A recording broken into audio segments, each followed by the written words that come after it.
Reddit pregunta: ¿qué trabajo normal paga mucho más de lo que imaginas? Fabricante de lápidas y ataúdes. Y eso es un tiempo de paz. Fabricante, pero también solo casa, funeraria y vendedores de lápidas y ataúdes. Es un mercado tan enfermo, retorcido y cautivo.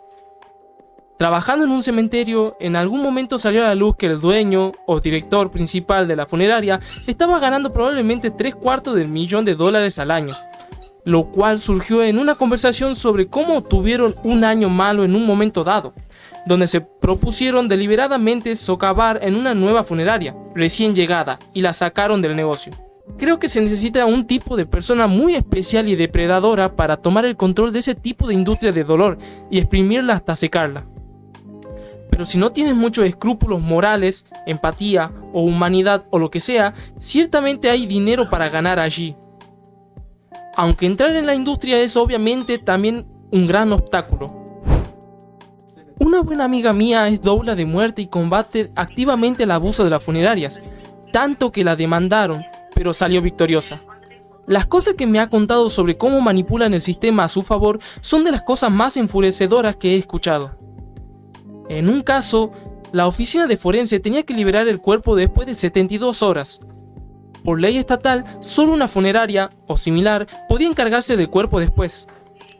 La funeraria le había dado un presupuesto a la familia y la familia estuvo de acuerdo. La funeraria recogió el cuerpo y luego le dio el precio real, que era más del doble de la cantidad cotizada. La familia se negó y pidió ir con otra funeraria. La funeraria original procedió a, efectivamente, tomar el cuerpo como rehén hasta que la familia les pagó por manejar el cuerpo. Aparentemente esta es una táctica común, dar un presupuesto falso para garantizar el manejo del cuerpo y luego cobrar por eso, lo que son miles de dólares. Además, muchas funerarias en realidad son propiedad de una empresa matriz más grande que se esconde detrás del nombre de la funeraria original. Esas son las peores. Costco. Especialmente los puestos que muchos consideran menos atractivos, como el de despachador de gasolina. Después de 5 años, estoy ganando $32 por hora, 48 los domingos, y en 2 años más recibiré un bono adicional de $5,000. Y sí, básicamente por cargar gasolina. Los cajeros ganan $1 más por hora, los que trabajan en el área de carnes, $3 más, los supervisores, también 3 más, los técnicos de farmacia, $5 adicionales, y en mi estado, los empleados de óptica y audífonos llegan a ganar $8 más por hora. No tengo préstamos estudiantiles. Mi trabajo no es complicado. No me llevo el estrés a casa. Tengo muy buenos beneficios. A menudo la gente me dice que lo siente por mí. Puedo notar que algunos clientes piensan que no soy muy ambicioso, e incluso algunos gerentes intentan convencerme de que cambie de puesto, como si eso fuera automáticamente mejor o más respetable. A mi papá parece darle algo de vergüenza que trabaje cargando gasolina. Sin embargo, gano más dinero del que él ganó en cualquiera de sus empleos, y gran parte de mi trabajo consiste simplemente en presionar 2 botones y atender bien a las personas. En mi lugar de trabajo hay una abogada que no tiene problema en decir que Costco ha sido el mejor empleador que ha tenido. En los días especialmente difíciles, a veces se le escapa un comentario: nunca debí haber dejado Costco. Lo que no dice, pero se entiende, es, para ir a la escuela de Derecho. En una ocasión me dijo algo que nunca olvidé: tengo una maestría, una licencia que exige 30 horas de educación continua cada 2 años y más de 20 años de experiencia, y aún así tú ganas más que yo. Si fuera tu padre, estaría muy orgullosa de ti. Y la verdad es que esas palabras valen más que cualquier título. Cualquier cosa con un sindicato usualmente. Soy electricista de la Unión, ando en un trabajo viajando y mi amigo me preguntó si la plata valía la pena por las chingas horas y estar lejos de casa y yo le dije, sí, claro que sí, los cheques de $8,000 valen la pena. Me dice, verga, $4K a la semana es la raja, pensando que me pagan quincenal, y tuve que decirle que eso es lo que estamos haciendo semanalmente. Tecnólogo / en resonancia magnética. No requiere tantos años de estudio como otras profesiones del área de la salud, pueden tener bastante tiempo libre dependiendo del lugar y suelen ganar muy buen dinero con excelentes beneficios. También incluyo a los terapeutas de radiación. Hacen un trabajo increíblemente valioso para la comunidad y marcan una diferencia real en la vida de los pacientes. Tengo poco más de 40 años y estoy buscando un cambio de carrera. Es un campo que he estado considerando seriamente. ¿Alguien sabe qué tan competitivo es? ¿Hay buenas posibilidades de conseguir empleo una vez que se completan los requisitos académicos? Yo también pensé que sería un buen cambio cuando tenía poco más de 30. Tomé las 2 clases obligatorias e hice el examen TEAS, donde obtuve un puntaje de 80. En mi escuela exigen realizar shadowing, acompañamiento profesional, para poder postular al programa, solo 8 horas. Sin embargo, llevo más de un año estancada porque no he podido encontrar ni un solo lugar en todo mi sector del estado donde me permitan hacer esas horas, ya que el campo es extremadamente competitivo. Durante la mitad de ese tiempo, el principal sistema hospitalario ni siquiera aceptaba solicitudes porque estaba completamente saturado. Y todo esto es solamente para entrar en la lista de espera del programa, que además dura varios años. A estas alturas estoy a punto de rendirme. Lo que pensé que sería un proceso de 2, tal vez 3 años, parece que terminará ocupando prácticamente toda mi década de los 30 para lograrlo. Actualmente trabajo como técnico en PET/CTI, de manera bastante inesperada. El año pasado gané $220,000. No hago guardias ni trabajo fines de semana. Vivo en un área con un costo de vida alto, pero aún así mi ingreso está muy por encima del promedio de mi zona. No está nada mal para un título asociado de 2 años. Además, es un trabajo muy gratificante porque siento que ayudo a las personas todos los días. También quería mencionar a los técnicos en resonancia magnética, MRI, y ecocardiografía. Los requisitos suelen ser un título asociado, y en mi ciudad pueden ganar más de $100,000 al año. Muchas de las grandes cadenas hospitalarias también ofrecen reembolso de colegiatura, lo cual es un beneficio importante. Eso sí, no suele ser un puesto con demasiado tiempo libre cuando se trabaja en hospital. Tomografía computarizada, CT, también tiene muy buena remuneración. Yo trabajo bajo un sindicato en una zona donde el costo de vida es alto. Hago 3 turnos de 12 horas y gano alrededor de $120,000 al año. Podría ganar bastante más si aceptara más horas, pero no es algo que me interese en este momento. Además, al estar sindicalizada, mi seguro médico y el de mi familia es completamente cubierto. Cuando tuve a mi bebé, solo pagué un copago de $50 por una estadía de 4 días en el hospital. También cuento con pensión. En muchos sentidos, son lo que algunos llaman esposas de oro, trabajos difíciles de dejar por la estabilidad y los beneficios que ofrecen. Soy técnico de resonancia magnética.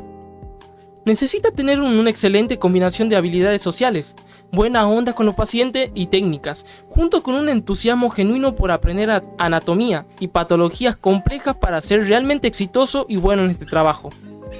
En general, hay muy poco tiempo para relajarse en el trabajo de la resonancia magnética moderna, ya sea que trabajes en un hospital o en una clínica, debido al aumento del volumen de pacientes y a que la gerencia siempre busca reducir costos con personal mínimo. Así que no estoy de acuerdo para nada con eso. Hay demasiada gente que entra en este campo laboral con la actitud de que es normal, con la idea preconcebida de que cualquiera puede hacerlo y tener éxito si se esfuerza durante el proceso inicial de educación o certificación. De los 20 técnicos de resonancia magnética con los que trabajé, la mitad siempre se queja de los radiólogos, médicos o la gerencia, porque los regañan por errores que ellos cometieron durante un examen o por interacciones con los pacientes que no fueron óptimas y, como profesionales, son su culpa. Y realmente me pregunto cómo o por qué terminaron en este campo laboral. Hace unas semanas escuché un anuncio en la radio para técnicos del CT y MRI que viajan, anunciando $3,800 a $4,200 a la semana. Sé que los contratos de viaje pagan más, pero honestamente me hizo replantearme mi carrera, ya que en mis 40 y tantos no gano eso. La razón por la que se llama oficios es porque cambias tu cuerpo por una vida muy buena, sin préstamos estudiantiles. La IA y los electricistas están destinados a ganar más dinero que un médico de cabecera sin deuda estudiantil. Tiene que haber muchas más oportunidades en los oficios y en la educación artesanal. Todo el país tiene un gran déficit en cuanto a maestros capacitados y bien educados en esta área en general. Colocación de azulejos, carpintería, plomería, trabajo eléctricos, jardinería y cuidado de árboles. Estos están tan subvalorados en la política laboral estadounidense. Cualquier cosa con un sindicato usualmente. Hay sindicatos buenos, sindicatos malos, y sindicatos donde te castigan por esforzarte más de la cuenta, mientras que proteger a los que no hacen nada está bien visto. Yo tenía un trabajo en el aeropuerto que de verdad me importaba. Éramos no sindicalizados la mayor parte del tiempo que estuve ahí. Yo era amable, atento y de verdad me preocupaba por los pasajeros. Si eras un flojo que llegaba tarde a la puerta y te quedabas parado mientras los demás trabajaban, te despedían. Luego se sindicalizaron. Me dijeron que dejara de esforzarme tanto, que me apegara al contrato, y que si eras un inútil, el sindicato te protegería.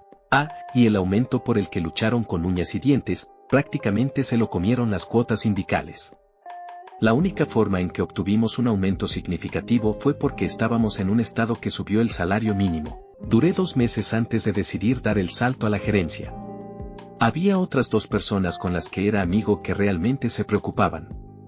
Duraron como 1 año antes de dejar la empresa, en parte por las tonterías que causó el sindicato. No me malinterpretes, estoy a favor de los sindicatos, pero no me uniría a uno a menos que investigara bien lo que hacen de antemano.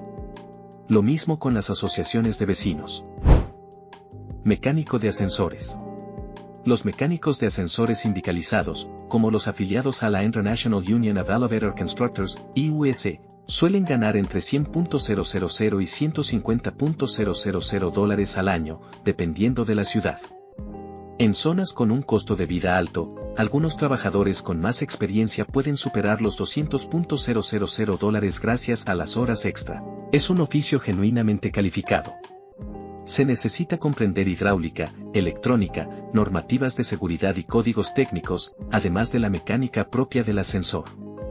Mucha gente solo ve al técnico presionando botones para probar los pisos y asume que se trata de mantenimiento básico, pero está muy lejos de serlo. Mi papá y mi hermano son mecánicos de ascensores sindicalizados en San Francisco. Mi hermano ganaba más de $150,000 incluso como aprendiz de segundo año. Mi papá pudo jubilarse a los 50 años. Es, en muchos sentidos, una de las carreras mejor remuneradas dentro de la clase trabajadora, aunque el trabajo es realmente exigente. Con frecuencia trabajo en un gran centro de convenciones donde los elevadores de carga suelen presentar fallas. No sé qué tan cierto sea, pero se comenta que hay un técnico específicamente calificado para repararlos y, por suerte, vive a solo 30 millas de distancia. Aún así, no es un trabajo común. He hablado con personas que lo hacen y describen situaciones complejas: trabajar en la parte superior de un hueco de ascensor, subidos a una escalera apoyada contra una pared, con los pies prácticamente al borde del vacío. Personalmente, no es algo que me atraiga. El negocio de los ascensores funciona de manera similar al de las navajas: se venden los equipos lo más baratos posible y luego se recupera la ganancia a través de los contratos de mantenimiento y soporte. Cuando yo estaba en la industria, no recuerdo que la fabricación generara grandes beneficios por sí sola. Hubo momentos en que el sindicato tuvo una posición muy fuerte durante huelgas, lo que generaba bastante tensión en la empresa. Yo no participé directamente en eso, más allá de escuchar los comentarios. Ganaban muy buen dinero, y bien merecido lo tienen. No es un trabajo exento de riesgos. Además, existe una gran escasez de mecánicos de ascensores con licencia en muchos estados, especialmente de mujeres en el oficio. En mi estado, por ejemplo, solo hay 2 mecánicas con licencia, una es inspectora estatal y la otra trabajó conmigo. También es fundamental ser una persona confiable. Estos equipos dependen enormemente unos de otros para asegurarse de que cada detalle esté correctamente revisado cuando trabajan en una cabina o en los cables. Los ascensores pueden volverse extremadamente peligrosos si algo falla, por lo que la confianza y la precisión son esenciales. De hecho, los mecánicos de ascensores eran algunos de los equipos más tranquilos, serios y unidos que solía supervisar. Tengo una maestría en trabajo social y los basureros de mi ciudad ganan más de 5 pesos por hora que yo cuando empecé en mi campo laboral. Yo empecé como en 18 pesos por hora, los basureros aquí ganan 25 pesos por hora al empezar. Si no fuera por el hecho de que requieren una licencia de conducir comercial, probablemente ya habría aplicado hace mucho tiempo. Suena como un trabajo genial. Dealer de póker. Puede variar mucho y tener horario inconsistente. Tampoco son horarios ideales, pero yo hago de dealer en una partida privada de apuestas medias una vez a la semana por unas 10 o 12 horas y me hago unos $1.500 en efectivo ese día. Y luego hago de dealer en mi club de cartas local 4 días a la semana. Los turnos son de 8 a 10 horas, pero en promedio me hago como $2.000 a la semana. Todo en efectivo. Mi mejor mes hice $21.000. El póker parece estar creciendo en este estado degenerado en el que se ha convertido Estados Unidos, con las apuestas deportivas y el cripto y el TCG y los loot boxes y todos los demás. Ventas internas en la casa de suministro eléctrico. No es el tipo de la recepción, sino el que está en el escritorio con la computadora, armando paquetes para contratistas eléctricos industriales y de edificios altos. Algunos de esos tipos tienen estructuras de comisiones bastante salvajes, con cartera de clientes y contratistas fuertes, y se meten en 300.000 a 500.000 de dólares al año. Y si entraras a una casa de suministro y no supieras, nunca notarías la diferencia entre ellos y los que están en el mostrador de venta al público. Yo agregaría a esto que cualquier casa en el campo de telecomunicaciones o servicios públicos tiene este potencial. Llevo haciéndolo por más de 8 años y estoy ganando más de lo que debería. Empecé con $60.000 y actualmente estoy ganando unos $105.000. Y con algunos cambios internos que vienen en el próximo año, estoy en camino de avanzar a $150.000 en 2 o 3 años. No está mal para un tipo de unos 50 años que abandonó el penúltimo año de la secundaria. Y realmente no hago mucho, en serio. Tal vez unas 2 o 4 horas de trabajo real en cualquier día, sin fines de semana, sin horario extras, sin estrés. Recolector de basura. Hablo como ex limpiador de aceras. Los puestos realmente bien pagados en este rubro no son tan comunes. Supongo que mucho depende de si hay sindicato o no, pero en el Medio Oeste la paga no era buena. Con todo respeto, mi papá fue recolector de basura en el Medio Oeste, en los suburbios a unas 2 horas de Chicago. El salario no era malo, pero el verdadero costo estaba en las horas y en el desgaste físico. Era bastante habitual que trabajara jornadas de 12 horas. Llegó a ganar más de 6 cifras al año, pero en gran parte gracias a las horas extras. Cuando se jubiló, recibió un ingreso fijo de alrededor de $10.000 al mes de por vida. Lamentablemente, ese de por vida no fue muy largo. Falleció menos de 8 años después. Como les pasó a muchos en esa profesión, comenzó a tener problemas con el alcohol desde joven y nunca logró superarlos del todo. Tras jubilarse, tampoco podía hacer demasiado, su cuerpo estaba muy deteriorado por el trabajo físico de tantos años. No era un hombre académico ni particularmente hábil con la tecnología, pero sabía trabajar duro. Esa ética de trabajo fue lo que lo llevó al área de saneamiento y lo sostuvo durante décadas. Tristemente, cuando ese tipo de trabajo termina, el camino que sigue puede ser difícil para muchos. No estoy muy seguro de cuál es exactamente el punto de esta publicación. Supongo que escribirlo me ayuda a procesar su partida, porque falleció hace poco y todavía estoy intentando asimilarlo. La limpieza no está tan mal tampoco, buenos beneficios, sueldo decente. Pocas horas pero en horarios raros. Conductores de trenes e ingenieros de locomotoras. En el ferrocarril donde yo trabajaba, el mejor salario para los ingenieros de locomotoras podía llegar a casi $270.000 al año, sin contar los reclamos adicionales y las horas extras que pueden aumentar considerablemente el ingreso. Sin embargo, es un trabajo con una carga emocional enorme. Conozco a alguien que era conductor y cuyo tren sufrió un descarrilamiento con muchos heridos. Durante la formación les repiten constantemente que son personalmente responsables de la seguridad y el bienestar de cada pasajero. Esa idea se le quedó tan grabada que el impacto psicológico lo afectó durante mucho tiempo. Hasta donde sé, ya no trabaja en nada relacionado con trenes. El padre de un amigo también trabajaba en el ferrocarril. En nuestra región casi no hay trenes de pasajeros, la mayoría son de carga. Más allá de las personas imprudentes que caminan por las vías con auriculares sin prestar atención, uno de los problemas más duros que enfrentaban eran los suicidios en las vías. Un maquinista, no estoy seguro del término exacto para el conductor del tren, pasó por una situación así. Se tomó varios meses de licencia para recuperarse. Su esposa lo presionó para volver a trabajar porque necesitaban el dinero. 2 semanas después de regresar, volvió a ocurrir otro suicidio frente a su tren.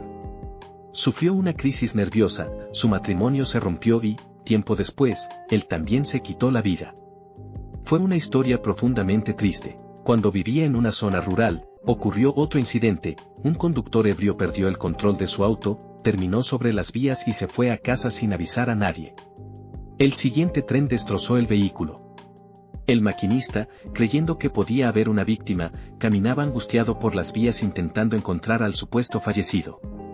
Cuando la policía descubrió lo que había ocurrido, el responsable tuvo que enfrentar las consecuencias de sus actos. También conocía a un conductor que mostraba signos claros de estrés postraumático y un fuerte sentimiento de culpa por múltiples suicidios ocurridos frente a sus trenes, situaciones que son físicamente imposibles de detener a tiempo debido al peso y la distancia de frenado. Definitivamente, no es un trabajo para cualquiera. Y, por favor, si alguien está pasando por un momento oscuro, busque ayuda. Quitarse la vida nunca es la solución, y hacerlo de una manera que involucre involuntariamente a otra persona puede dejar heridas emocionales profundas en quienes no tuvieron ninguna responsabilidad en la situación. Siempre hay alternativas y apoyo disponible. Administradores de hogares de ancianos. Ha sido mi carrera durante 10 años. La mayoría de mis amigos piensan que juego bingo con gente mayor. Es un trabajo de 6 cifras que implica una enorme cantidad de gestión financiera y lidiar con regulaciones gubernamentales laborosas. Llevo haciendo esto unos 8 años y gano cerca de $200,000 al año, y solo requiere una licenciatura. En mis tiempos de estudiante trabajaba en un camión de basura y ganaba bastante buena plata. Hoy en día, los trabajos de obrero como plomería y carpintería también son un buen negocio. Al menos acá en Países Bajos. Mi papá ha trabajado de chofer UPS toda su vida. Se hizo camino desde repartidor de paquetes hasta uno de los tipos que manejan los camiones grandes. No podría estar más orgulloso de él, aunque han sido 27 años largos para él. Durante su tiempo ahí, ha ganado más que suficiente para mantenernos a mí, a mi mamá y a mi hermano. Manejar en UPS es un billete, pero definitivamente no es para cualquiera. Lo quiero un montón. Wedding Videographers. Tengo unos amigos que se hacen $7K, $10K por video de boda. Tenía una amiga que hacía fotografía de bodas. Cobraba $2,000 por boda, hace 10 años. La gente también le pagaba los gastos de viaje, así que pudo conocer lugares increíbles. Ojo, solo puedes hacer 1, quizás 2 a la semana, y básicamente solo trabajas durante la temporada de bodas. Además, ¿es un solo video de boda o son esas tarifas para paquetes de fotografía-videografía que vienen con 2 a 3 fotógrafos/videógrafos? Porque eso es un poco caro solo por videografía, especialmente para un solo videógrafo. Pero está bien para un paquete combinado en la mayoría de los mercados. Suena como si muchos de los ejemplos que se mencionan no fueran realmente secretos. Si alguien dijera abogado de lesiones personales, por ejemplo, no sería nada sorprendente. La palabra clave era en secreto. No es ningún misterio que un médico, abogado o ingeniero gane mucho dinero. Trabajo como gerente de proyectos en construcción y hay una diferencia generacional muy marcada en la industria. La mayoría de los trabajadores tiene menos de 30 o más de 50 años. Hubo una época en la que se desalentaba mucho a las personas a dedicarse a un oficio, y como consecuencia hoy existe una gran escasez de mano de obra en construcción en casi todas partes. Los salarios altos actuales se deben, en gran medida, a que la oferta de trabajadores es baja. Además, basta con buscar en Internet para notar que muchas personas afirman ganar casi el doble del percentil 90 del sector, lo que me hace dudar bastante de algunas publicaciones. Dicho eso, los oficios son bastante resistentes a la automatización y a la IA, lo que los convierte en una excelente opción profesional de cara al futuro. También agregaría que algunos meseros pueden ganar $100,000 con relativa facilidad. Conozco a varios que llegaron a $200,000. Claro que esos restaurantes son extremadamente difíciles de ingresar y necesitas dominar muy bien tu oficio. Yo dejé el rubro gastronómico y pasé a trabajar en una bodega como educador. El año pasado gané $130,000. Tuve mucha suerte, estuve en el lugar indicado en el momento correcto. Lo que casi nadie menciona es que esos trabajos no suelen pagar bien al principio. A menudo toma años adquirir la experiencia necesaria para alcanzar esos ingresos. También requiere formación constante y la capacidad de tolerar ambientes exigentes. Algunos entornos de oficios pueden ser duros para trabajar. Muchos trabajadores nunca pasan de ayudante o aprendiz, incluso estando en un sindicato. Los oficios ofrecen un camino relativamente directo hacia buenos ingresos, siempre que estés dispuesto a esforzarte y entres en el momento adecuado de tu vida. Además, son trabajos que siempre serán necesarios. Puedes asistir a una escuela de oficios, que suele ser más accesible en costo, conseguir un aprendizaje y terminar en un empleo sindicalizado bien remunerado. Si además tienes sentido comercial y algo de suerte, iniciar tu propio negocio es una posibilidad real, y ahí es donde el potencial de ingresos puede crecer significativamente. Otro punto interesante es el intercambio de servicios. He trabajado con plomeros que intercambiaban habilidades con electricistas, constructores y otros profesionales. La ventaja es que pueden resolver trabajos entre ellos a bajo costo o incluso sin dinero de por medio.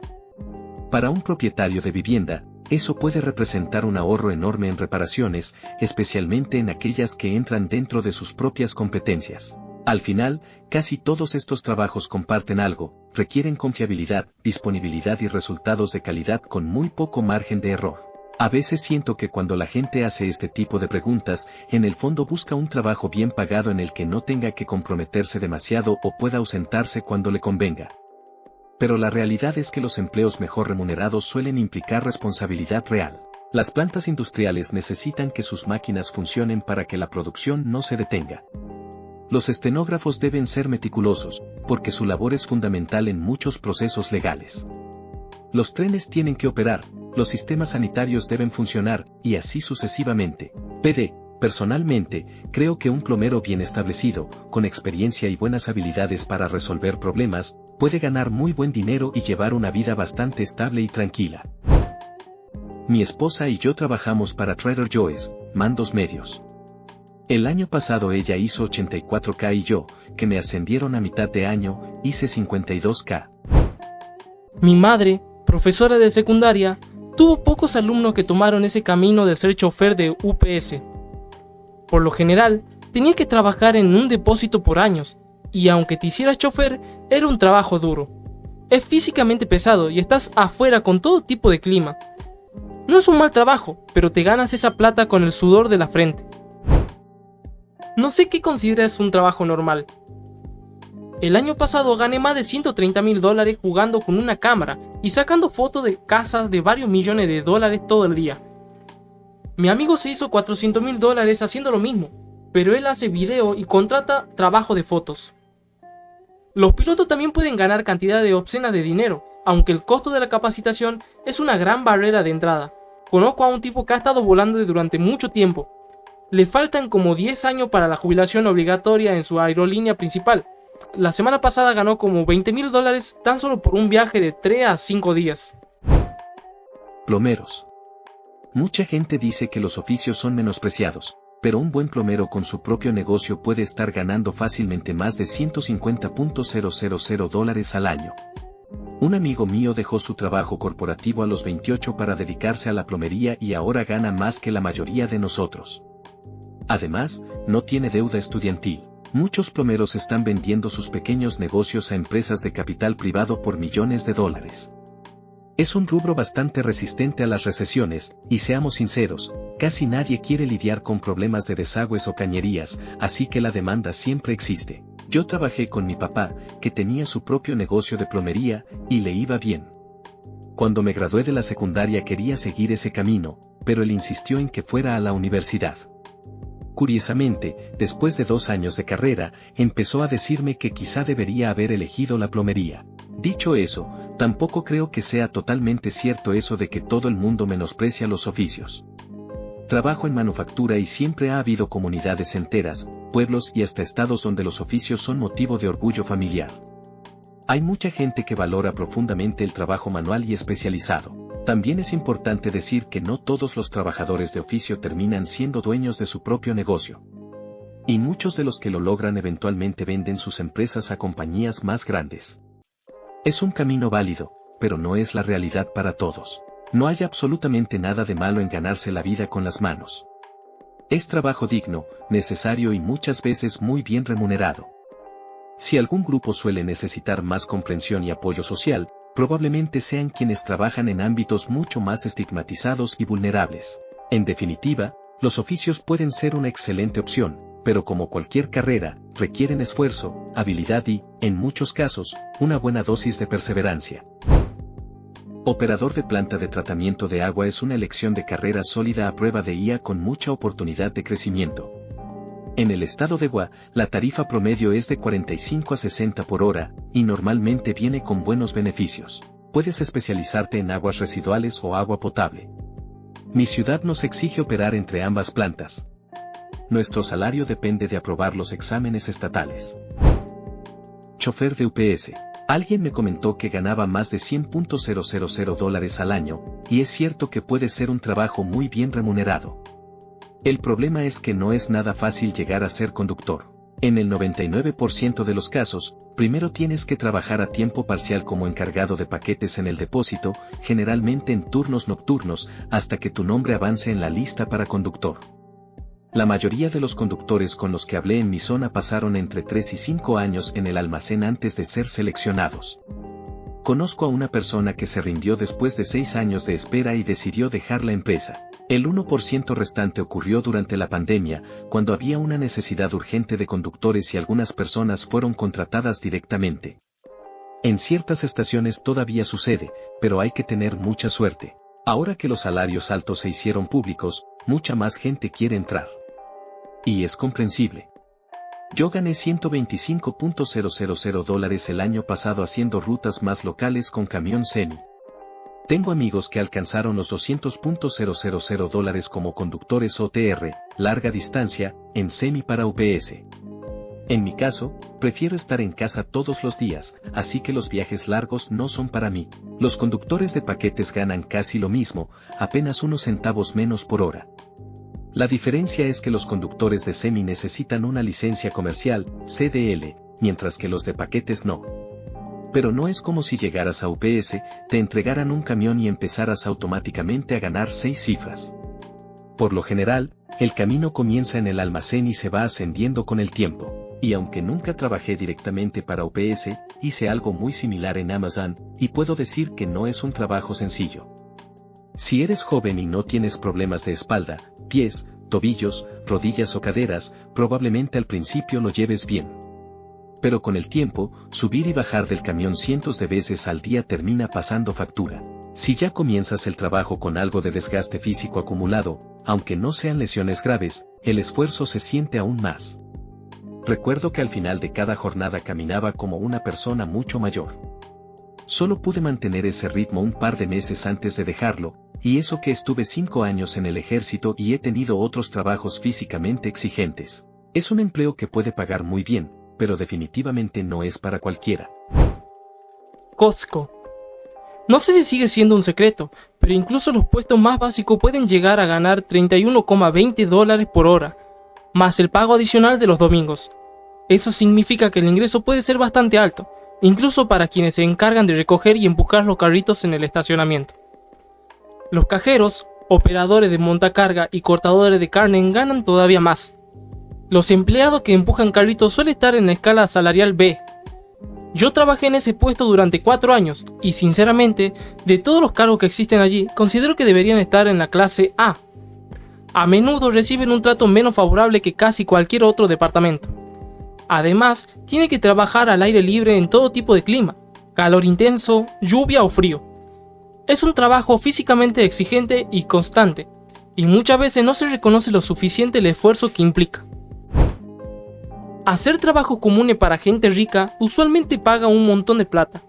Si sos carpintero y le armas una cocina a alguien, puedes pedir una paga modesta. Pero si conoces gente rica y estás armando una cocina cara en una casa cara para gente que anda en autos caros, puedes cobrar fácil 4 veces más de lo normal, y ese precio va a estar totalmente justificado porque al final del laburo su cocina probablemente valga más que toda su casa.